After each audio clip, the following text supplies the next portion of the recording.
시청자 여러분 안녕하십니까? JTBC 아침 뉴스입니다. 일주일째 전주와 완주 등 8개 시군의 건조특보가 이어지면서 메마른 날씨가 이어지겠습니다. 오늘은 대체로 흐린 가운데 아침 최저기온은 영하 2도에서 0도로 어제보다 2, 3도가량 높겠습니다. 한낮 기온은 영상 3도에서 7도로 어제보다 2도가량 낮겠습니다. 미세먼지 농도는 오전 한때 나쁨 수준 보이겠습니다. 저녁부터 내일 새벽까지 일부 지역에는 빗방울이 떨어지거나 눈이 날리겠고 주말인 내일 낮부터 찬 공기가 내려오면서 휴일인 모레까지 반짝 춥겠습니다. 익산 장전마을에서부터 임실과 군산에 이르기까지 요즘 전라북도가 폐기물 문제로 심한 진통을 겪고 있습니다. 정상적인 폐기물이라고 해도 골칫거리인데 다른 지역에서 발생한 것이거나 불법 매립된 것들이어서 사안이 더 심각합니다. 전라북도의 소극적인 대처가 비슷한 폐기물 사태를 되풀이시키고 있다는 비판이 높아지고 있습니다. 이딴 폐기물 사태를 집중 보도합니다. 먼저 이승환 기자입니다. 익산 장전마을과 임실의 오염토양 정화업체, 또 군산 지정 폐기물 사태를 관통하는 키워드는 타 지역 폐기물입니다. 익산 장전마을은 대전 KTNG의 폐기물이 반입됐으며 임실은 대구, 군산은 인천 등지의 폐기물이 각각 들어온 겁니다. 정의당은 이 같은 상황으로 인해 폐기물 전라북도라는 오명을 뒤집어쓰게 됐다고 비판했습니다. 일련의 사태로 보면 전국의 각종 폐기물이 전북으로 모이는 폐기물 반입장으로 전락되고 있습니다. 시도지사 협의회를 통해 잘못된 제도를 개선하고 관련 시도와 적극적인 협의를 진행해야 하지만 소극적인 대처로 인해 비슷한 사태를 반복하고 있다는 겁니다. 여기에 대한 사전 대책, 이것들을 좀 종합적으로 좀 수립할 필요가 있겠다. 그리고 문제가 생기면 조금 더 적극적으로 좀 행정행위를 해주라는 겁니다. 전라북도가 미온적인 입장을 고수하면 도민들의 혼란과 비판만 커질 수 있다는 경고도 나왔습니다. 이로 인한 행정의 신뢰를 떨어뜨려 도민들의 분노는 고스란히 도정에 대한 실망과 저항감으로 확산될 것입니다. 전라북도는 나름의 조치를 취해왔다며 정부도 해법을 고민하고 있다고 말했습니다. 광역적으로 이렇게 일어나는 일들이 저희 도뿐만 아니라 타 시도에서도 일어나는 상황이기 때문에 환경부도 상당히 고민을 많이 하고 있거든요. 방치 폐기물 관련해서는. 전라북도의 소극적인 대처 속에 전북이 폐기물 반입 창고가 되고 있다는 탄식이 높아지고 있습니다. JTBC 뉴스 이승환입니다. 이런 상황에서 임실의 오염토양 처리 시설 문제는 법과 제도상의 한계 때문에 해결이 쉽지 않습니다. 현재 검토되고 있는 해법들엔 어떤 것이 있고 또 가능성은 있는지 짚어봤습니다. 계속해서 권대성 기자입니다. 임실 문제는 쉽게 말해 본점 수제지 자치단체에게 대리점 인허가권까지 준 법이 가장 큰 문제입니다. 광주 업체가 전라북도에 사업장을 내는데도 법적으로 본사가 있는 광주시가 권한을 쥐고 있기 때문입니다. 먼저 이 문제를 바로잡기 위해 법률 개정이 추진되고 있습니다. 사업장이 들어설 시군에 인허가권을 주자는 겁니다. 하지만 이 방법은 법이 개정돼도 이미 허가난 임실에 소급하는 건 불가능합니다. 두 번째는 임실군이 관련 소송을 모두 이기는 겁니다. 이 업체는 공장 가동에 필요한 폐수시설 설치 신고를 임실군이 반려하자 이를 취소해달라는 소송을 냈고 임실군은 광주시에 이 업체의 등록을 취소해달라고 소송을 낸 상태입니다. 하지만 하나라도 소송에서 패하면 상황은 더욱 복잡해집니다. 행정 지도를 통해 사실상 업체의 운영을 제한하는 방법도 있습니다. 임실군이 사법경찰관 제도를 이용해 직접 업체 현장 점검을 해서 압박을 하거나 새만금 환경청을 통해서 협조를 얻는 방법입니다.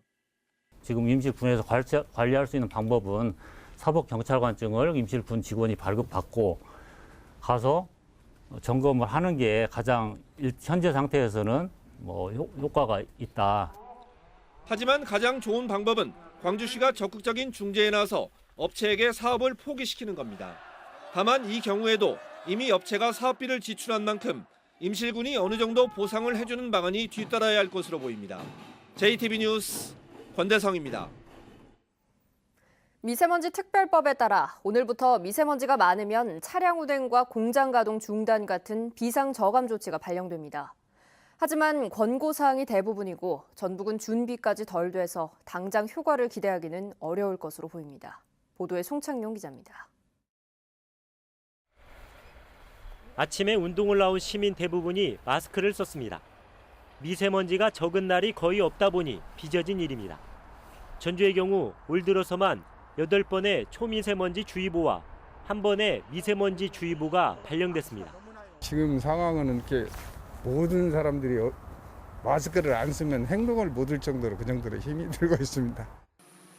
지난해 제정된 미세먼지 특별법에 따라 이제부터 미세먼지 농도가 이틀 이상 나쁠 것으로 예상되면 비상 저감 조치가 발령됩니다.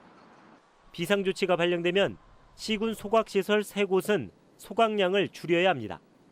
하지만 민간 대기 비산먼지 사업장 222곳은 조업 단축 등이 권고될 뿐입니다. 차량 이부제는 공공기관에서만 의무 사항이고 민간에서는 자율적으로 참여합니다. 2005년식 이전의 노후 경유차 운행 제한은 전북의 경우 관련 조례 제정이 늦어져 당장 시행할 수 없습니다. 상반기 내 조례가 제정이 완료되면 시행 시기는 2020년 1월 1일부터 시행할 계획으로 조례 제정을 추진하겠습니다. 전라북도는 비상 저감 조치 등 각종 미세먼지 대책을 통해 올해 초미세먼지 농도를 지난해보다 8% 개선한다는 목표를 세웠지만 느슨한 규제와 준비 부족으로 쉽지만은 않을 것으로 보입니다.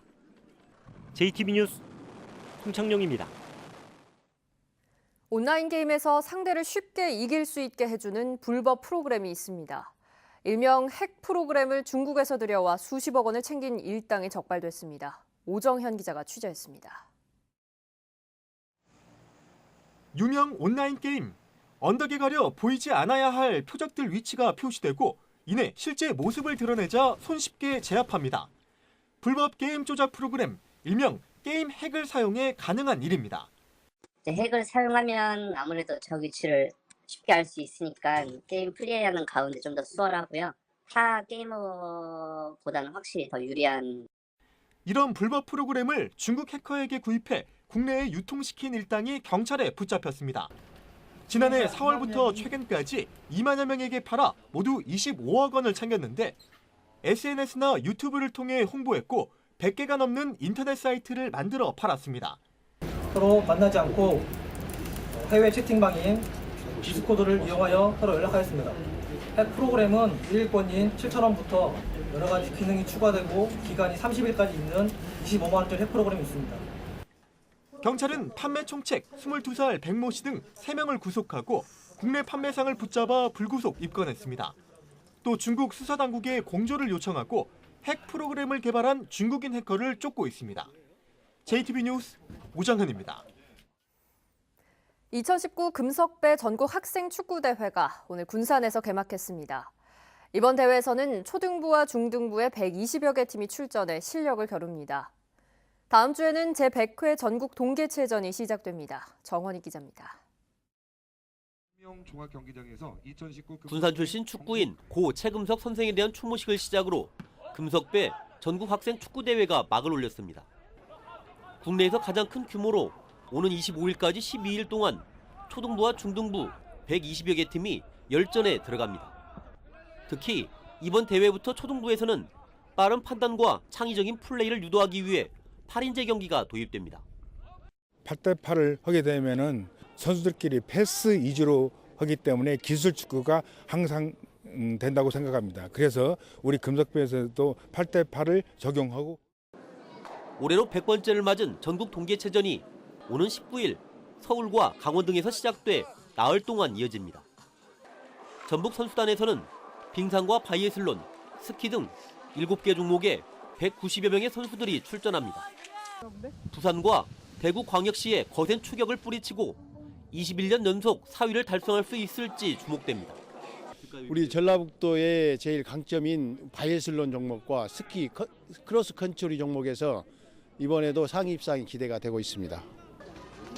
지난 12일 강원과 경기에서 개막한 장애인 동계체전에서는 전북 선수단이 선전을 펼치고 있습니다. 전북은 종합 8위를 노리며 대회 막바지까지 구슬땀을 흘리고 있습니다. JTB 뉴스 정원익입니다.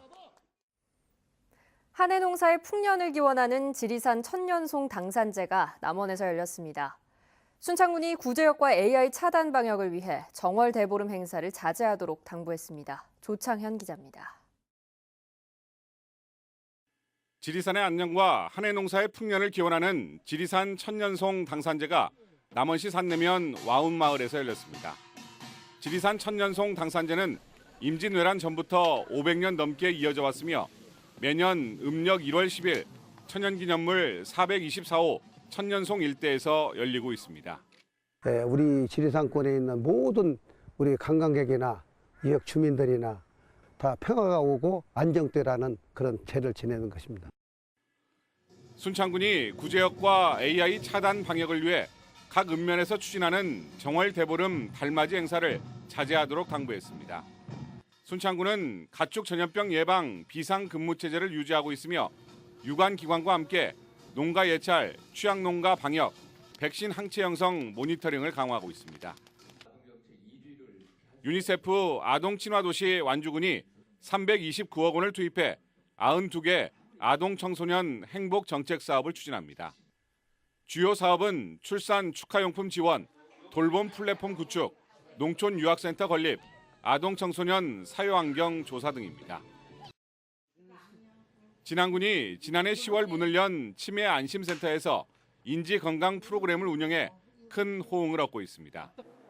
치매 안심센터에서는 초기 치매 환자를 위한 인지 재활 교실과 치매 증상이 악화되는 것을 막는 회상요법, 작업치료, 원예치료 등 다양한 프로그램이 운영됩니다.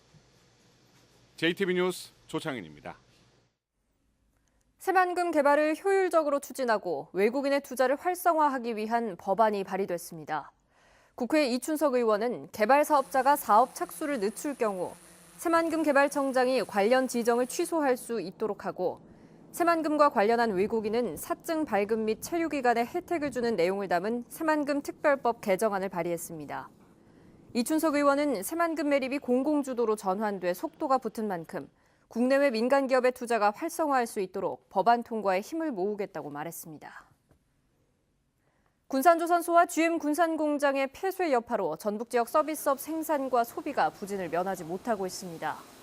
통계청에 따르면 지난해 4분기 도내 서비스업 생산 증가율은 0.8%에 그쳐 17개 시도 가운데 울산에 이어 두 번째로 낮았습니다. 같은 기간 소비를 뜻하는 소매 판매는 1.2% 줄어 전국 시도에서 증감률이 5번째로 낮았습니다. 전라북도가 올해 빈집을 고쳐 무상 임대해주는 사업에 참여할 집주인과 입주 희망자를 이달까지 모집합니다. 사업 규모는 80채로 빈집 주인에게 최대 2천만 원을 수리 비용으로 지원합니다. 수리한 빈집은 저소득층과 청년, 예술인 등에게 주거나 문화예술 공간으로 최소 3년에서 최장 5년까지 무상 임대됩니다.